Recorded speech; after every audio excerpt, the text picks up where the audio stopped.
네, 유승민 작가 모셨습니다. 어서 오세요. 안녕하세요. 자, 오늘은 어떤 얘기일까요? 네, 어제 서울 시내버스 노사가 준법 투쟁에 이제 나섰었는데요. 서울시가 전날 밤 안전 안내 문자까지 보내면서 출근길 차질을 예고했으나 결과적으로 큰 혼잡은 없었습니다. 네.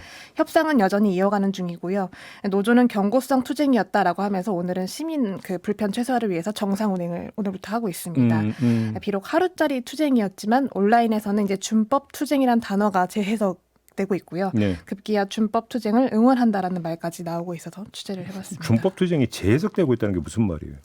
그 생각할수록 희한한 단어의 조합이다라는 건데요. 그러니까 그동안 뭐 쟁의 행위의 방식은 다양했죠. 태업도 있고, 네. 보통 법에 보장되어 있는 투쟁 방식을 쓰면 준법 투쟁이라고 했잖아요. 그렇죠.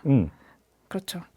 뭐 그동안 뭐 전면 파업이라던가 일시적 파업이라던가 다양한 방식이 있는데 이 서울 시내버스가 쟁의행위 방식으로 준법 투쟁을 한 건 이번이 처음이었습니다. 네. 네, 그렇기 때문에 시민들 입장에서는 내가 매일 타고 다니는 버스, 내 안전과 직결된 게 좀 의미가 새삼 다르게 느껴지는 거죠.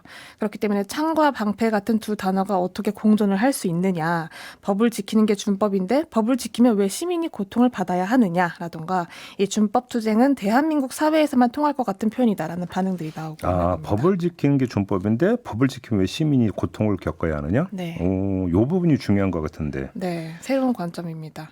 아무튼 어제 새벽에도 안내 문자 계속 오던데요? 네, 맞습니다. 그 전날 밤 같은 경우도 서울시에서 이제 문자를 보냈는데 시내버스 임금 협상이 결렬돼서 준법 투쟁에 따른 운행 속도 저하, 배차 간격 증가로 이제 이용에 불편이 예상되오니 지하철 같은 대체 수단을 이용을 당부드립니다라는 문자였는데요. 이게 시민이 왜 고통을 겪어야 되느냐가 바로 이 부분 운행 속도 저하나 배차 간격 증가 이거 얘기하는 거예요? 네, 그렇습니다.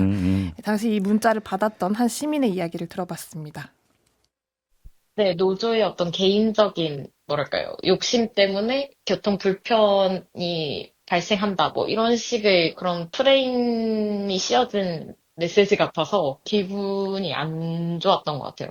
이게 준법 투쟁이라는 건 결국에 이 노동 환경에서 법이 지켜지지 않았기 때문에 버스 기사님들이 법을 지킴으로써 투쟁을 하겠다는 뜻이잖아요. 이 메시지 자체가 되게 서울시나 뭐 이런 쪽에서 지금까지 저희는 법을 지키지 않았습니다. 스스로 폭로하는 것 같더라고요. 그래서 되게 이해가 안 되기도 하고 좀 되게 웃겼어요.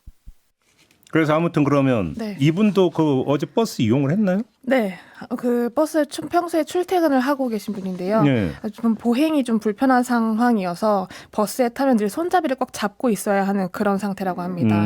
또 다니는 도로에 신호가 많다 보니까 급정거가 워낙 잦아서 좀 민감하게 느끼는 그런 부분이 급정거, 급출발이었는데요.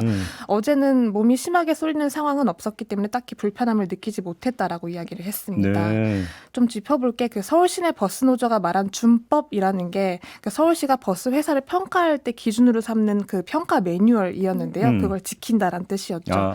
그 문서를 제가 직접 봤더니 급출발, 급제동, 급차로 변경은 건당 4점이 감점이 되고요. 하지 말라. 네.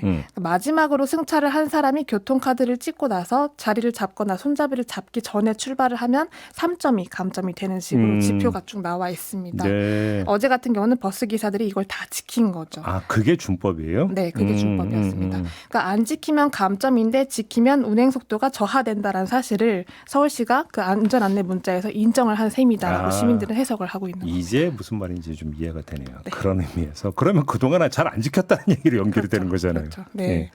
또 그 노조 측 이야기를 들어보니까 그 사무실 컴퓨터로 버스의 위치를 GPS로 추적을 해서 배차 간격이 벌어지면 바로 연락이 와서 빨리 가라라는 식으로 재촉을 한다고 하는데요. 네. 그 버스를 타면 버스 기사 옆에 작은 단말기가 있는데 거기에 배차 간격이 상시 표시가 되어 있기 때문에 네. 기사 입장에서 상당히 신경을 쓸 수밖에 없는 부분인 겁니다. 그러니까 인력 충원과 증차가 없이 적은 예산으로 정해진 차량으로 빨리빨리 이제 운행을 하려다 보니까 생기는 문제라고 보고 있는데요.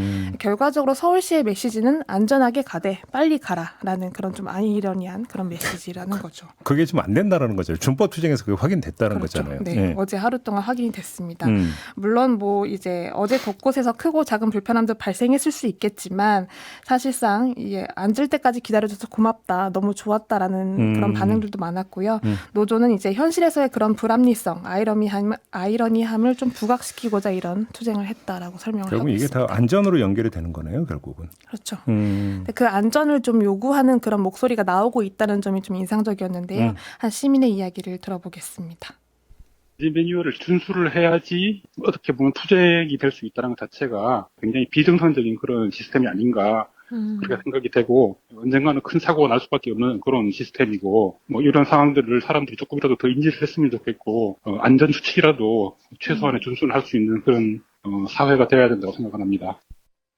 네. 네. 이렇게 준법 투쟁이란 단어 자체가 다시 이제 화제가 되고 있고 또 공익을 위해서 혹은 안전을 위해서 불편함을 기꺼이 감내하겠다라는 목소리가 나온다라는 거는 좀 반가운 일이 아닌가 싶습니다. 그러면 결론은 이렇게 내리는 겁니까? 아, 준법 투쟁을 장려해야 된다. 응원해야 한다. 네. 그렇게 되는 겁니까, 네. 얘기가? 이게 현실에 어찌 본다면 현실이 어떻게 돌아가는 건지를 보여주는 하나의 단적인 장면이 되는 거네요. 그렇죠. 네. 네. 알겠습니다. 자, 오늘 이렇게 좀 마무리하죠. 유승민 작가와 함께했습니다. 수고하셨어요. 맞습니다.